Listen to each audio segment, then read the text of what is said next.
Di ba? Sabi, manual po namin kinukwenta o binibilang yung ano,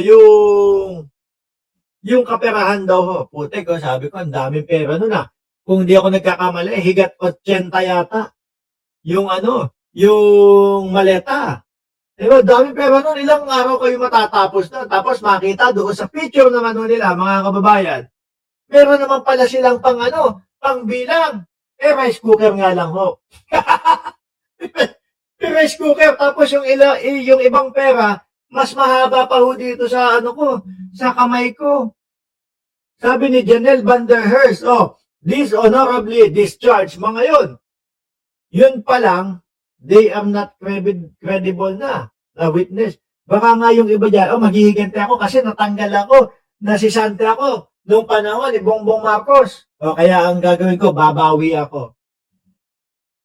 Hindi ba? Pati si Sandro Marcos, dinamay na nila attorney ha. Tapos sasabihin, may picture daw. Hindi nyo pa nilubos-lubos. Di sana, nilagyan nyo na ng kinuhanan nyo na din ng video. Di po ba? Ito pa. Yung sasakyan naman, yung sasakyan daw ho, na naghatid doon sa 18 na Marites, mga kababayan, nako. Nakarehistro daw po sa asawa ni Mike Defensor eh. Ang basehan po namin ay tumanggap sila ng milyon-milyon na pera, pero hindi po yan naipakita sa kanilang salin. Yan ang isa sa mga hindi pa ito. Sorry. Ito na. Ito yun, mga boss. Yung kay Trillanes.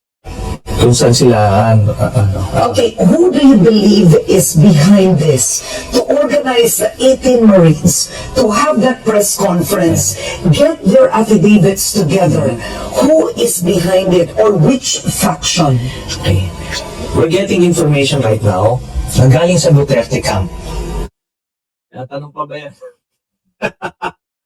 Ako, simula pa lang yung kumbaga, paupo pa lang, nakita ko yung press conference nila, 18 nga ako. Paupo pa lang, sabi ko. Tapos kasama si Mike Defensor.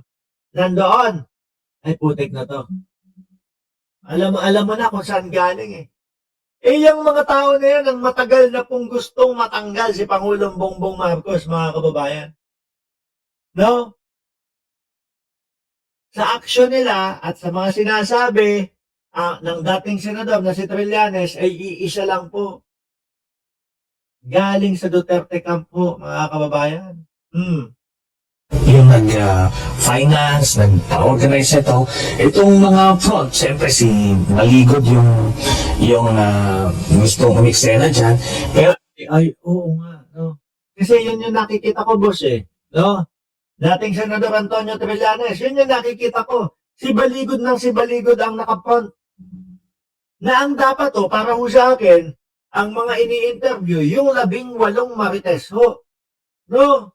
Kasi sila yung gumalaw, sila yung kumilaw, sila yung naghatid daw. Kasi Baligod, ano yan? Pero hindi totoo ho, mga kababayan.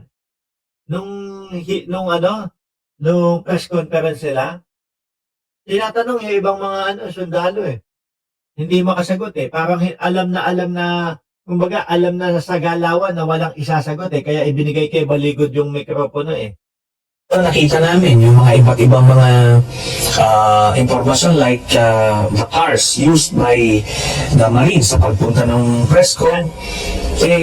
Nakaregister yung sa asawa ni Mike Defensor, yung isang vehicle. Ito simula pa lang nung umpisa, 2016, medyo kainitan pa lang ni dating Pangulong Duterte sa pagtakbo sa Pangulo. Sabi natin, naku, sino maniniwala dyan sa sundalong kanin na yan? No? Miski ako, ganun din ang sinasabi ko. Trililing. Pero ngayon po, kamukat-mukat nating lahat, mga kababayan, after ng ilang taon, after ng 10 taon, mga bossing, yung mga sinasabi nitong tao na to, yun lang lumalabas na katotohanan. Pinagbintangan pa. Binenta daw ang West Philippine Sea.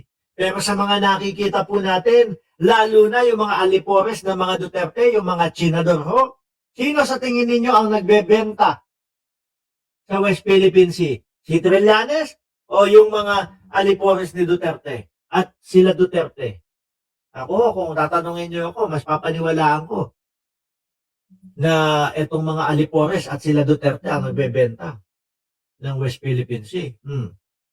So, nakikita mo, ano to hindi to nangyari parang at random. 18 ex-soldiers, ano yan, paano sila nag-usap-usap? You can imagine how Tahimik sila. Kaya tahimik ko sila, mga kababayan. Kasi pag pinagsama-sama mo, rambulan no, yung mga sasagot niyan. Kaya, may isang attorney. Yung attorney, mas alam lahat kesa doon sa 18. Imagine niyo na lang po, no? Pag ang ginawa ng mga reporter, o ikaw naman na sumagot dito, ano nalalaman mo? O ikaw naman sumagot dito, o. Ikaw naman sumagot dito, wala na yan, rambul-rambulan na ho yan. Yelo na ho yan, mga kababayan. Doon pa lang mabubuko na. Kaya, isa na lang ang sasalita, ha? Ito yung affidavit natin, tapos ako na lang magsasalita. Para sa inyong lahat. Di ba? they organized this. So, ano to, talagang ginawa ito ng kampo ni Duterte kasi they stand to benefit most from this. And you believe the main agenda really of the press conference is not the payoffs, the alleged payoffs to former Speaker Martin Romualdez, the President. Ang talagang agenda, you believe, is to discredit the ICC hearing. Yes, Naman po yan eh. Sama mo na din yung impeachment. No, na malapit na ho. Impeachment na malapit na po. Kay Vice Presidente, Inday Sara Duterte. I think two agendas, two items sa agenda nila. Yung ICC because kailangan nilang gawin ito no? Within this time. Pangalawa, yung destabilization kasi ginawa nila dun sa a day before the rally. Nag-hope sila ng trigger, ng outrage, yung para yun na nga, ma-oust yung administrasyon. Bakit? Kasi next week start na ng impeachment. So all of Yan. Totoo ho yan. At mga DDS, hindi kayo pwede magpakampante. Bakit? Ilalagpas pa din daw ho sa 1/3 eh. Yung lalagda, pipirma para i-impeach si Vice Presidente doon sa Kongreso eh. Oh. Di ba? Yaan lahat ho ang pinaghahandaan nila. Isama na ho mga kababayan, pati po yung pagsabi ni Vice Presidente na ako po ay tatakbo sa pagkapangulo. Bakit to? Kasi hintayin nyo lang mga ilang araw, no, pagka yung impeachment na yan. Ang sasabihin na ho nila, kaya naman po ako pinapa-impeach at 4 na impeachment, etong mga ito, kasi po, nag-announce ako na tatakbo ako sa pagkapangulo sa 2028 Yan lang ho ang iyaan nila. Yan lang po ang idadahilan nila mga kababayan. At least, may dahilan sila. Kesa naman, tinatanong sila, bakit ganito? Sino si Mary Grace Piato? Sino si Cocoy Villamin? Bakit ka nagbanta sa buhay ng Pangulo? Etc. etc. At least, ang isasagot nila, pinopolitika lang po kami. Di ba ilang taon na ganun lang yung sagot nila? Pinopolitika po kami. these things, pinagsama-sama ni agenda, parang kumbaga sa usapan, pagka natatalo ka na, nakukorner ka na, itinataon mo na lang yung mesa para Ganun na lang. Taon na. Para tapos na to. Di ba? At least hindi ka nagmukhang talo. maiba yung eksena, yung usapan. So there's a destabilization effort. Yeah. Lagi naman. At halatang halata naman sila. Yes. So, the fact na pag nakita niyo yung speech ni Baligod, talagang inciting to sedition siya and rebellion kasi he was invoking yung constitutional provision ng yung AFP is the protector of the people in the state, so hindi yan protector ng government. Makita mo, the thing. Tapos yung mga in-invite nila doon ng mga vloggers ni Duterte, talagang Nandun talaga. Alam mo na. Di ba? Yung tipo bang, eto may pasabog tayo. Ganito. Naku. Yan mga yan.